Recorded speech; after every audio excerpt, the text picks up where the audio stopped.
that day he would have lost his life. Had he not done all these things that he said he did, he would have lost his life. Blessed are the merciful, for they will obtain mercy. Blessed are the peacemakers, for they will be called the children of God. Blessed are you when you give the poor, because you lend to the Lord. And he says he will surely pay you back. He will pay you back double. For every poor person that you help, every person that you're gracious to, you're going to get back. Blessed are you who is faithful, because you're going to receive favor. Faithfulness. People want people who are faithful. You can have all you can be smart all you want, and you can know all the subject matter all you want, but if you're not faithful, you are not worth anything. You are worth nothing. What use is your smartness without your faithfulness? You have to be faithful, and you have to be consistent. They want you at the job, they want you at on time, and you have to go and be faithful and get to work on time every day, and be faithful with that and be consistent with that. And there you will have favor. And when you have favor, you'll have favor with God, and you'll have favor with man. What happens? That this is where your faithfulness and your favor are going to work for you, and they're going to touch people that you need touched you to change their hearts, where they had not changed their hearts, so that you can get the favor and be able to get the things that you needed to get.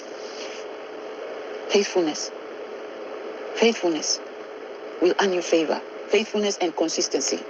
If you're somebody who is never faithful and somebody who is not consistent, then favor is not going to be for you.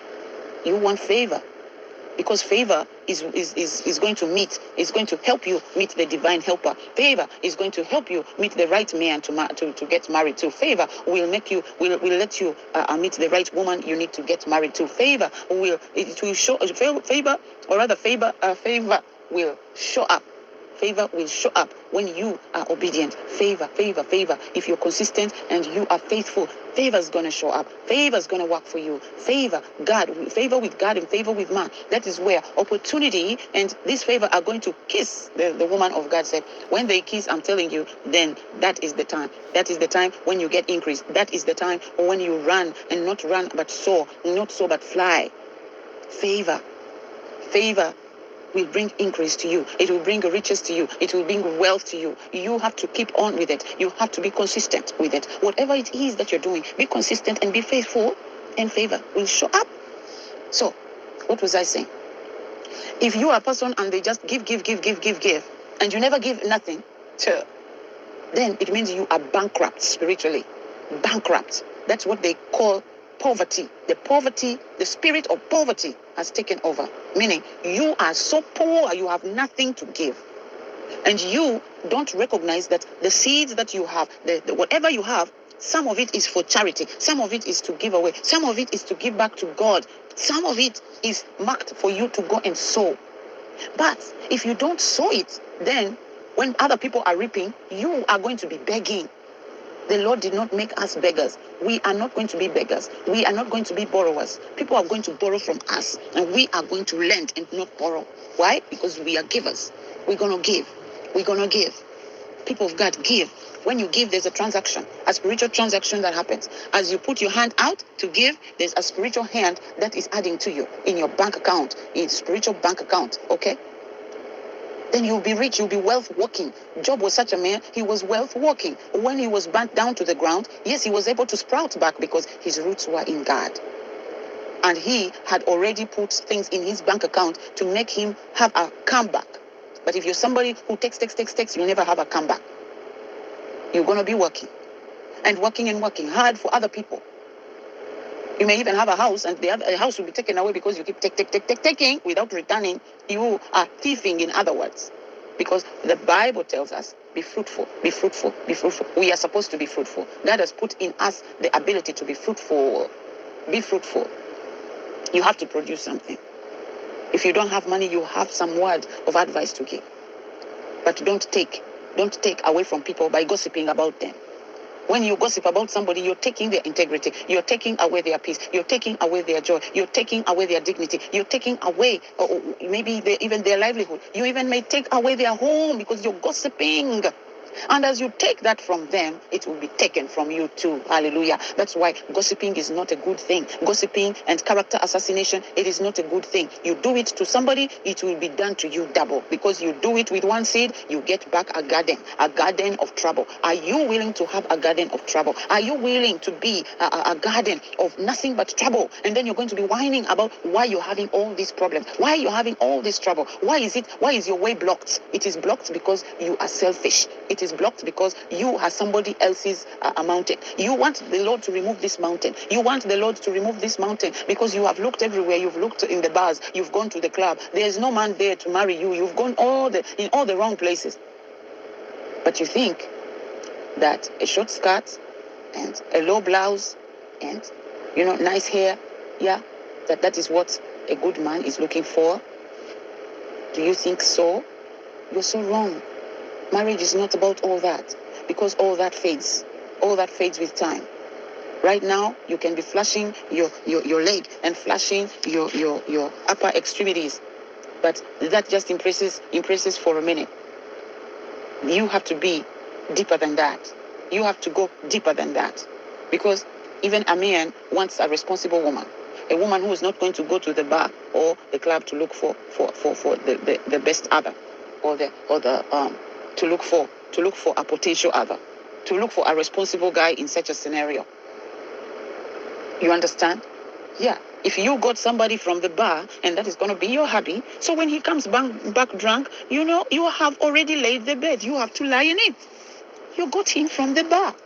And if he's drunk, what do you expect him to do? He is doing what naturally, you found him in the habitat. That is what he does best, is get drunk. So you have to take on the trouble of taking home a drunk guy. And then you're going to start complaining that you took home a drunk guy. Or you took home a guy who is just interested in your figure. But when your figure goes, then what is left of you? When the figure goes, what is left of you? People of God, let us stop having vanity. Your figure is vanity. Your beauty is vanity. You have to be deeper than that. You have to be able to have a deep conversation with somebody. You have to have a responsible conversation with somebody. Somebody has to have a vision of where he is going. But if the vision he has is going to the bar and looking for girls and looking for and giving them drinks, what do you think he's going to do with you? If you're lucky and he takes you home, then he is going to leave you home and go back to the bar, to the same habitat, and do what he did with you. We have to have our eyes open, people of God. Have your eyes open. Your eyes gotta be open. You have to be smarter. You have to be wiser. Putting on a short skirt, it doesn't impress nobody. But if you're looking for, to seduce somebody, that is a lust. It doesn't last. It will not get you nobody. It will not get you a husband. It will not get you a responsible husband. Maybe you will get a husband who is so looking into the flesh so much. So when he looks at another woman, don't be angry, because that is what you are flashing. You are flashing your thigh and flashing the boobs and thought that this is what it's all about. If you flash them too, if you are selling something, you flash it. But if you're not selling anything, take down the signpost. Take it down. Dress moderately, because marriage is about depth. Marriage is about a supernatural. It is supernatural. It goes beyond sleeping with people. It goes beyond that. Marriage is deeper than that. The people who just think that marriage is just a joke. It's not a joke, people. And you better go home with somebody who is responsible, and somebody who is not going to come just for a season, and then you're going to start crying and wondering why he just came for a season. I'm telling you, we have to be sensitive. Whatever you give away, there's no such thing as free. If someone gives you something free, there's an implication of something that has to be taken out of you spiritually. If I give you something free, I'm getting back something spiritually. So there are transactions going on all throughout the day. Give and take, give and take, give and take. But if all you do is taking without returning, taking without even giving somebody anything, even when you can, then you'll be bankrupt spiritually. You have nothing to offer. You have nothing to give. You can't lead anybody. You can't bless anybody, which means you have a poverty mentality. A poverty mentality is a hoarding kind of mentality. You hoard every little thing and hold to dear life.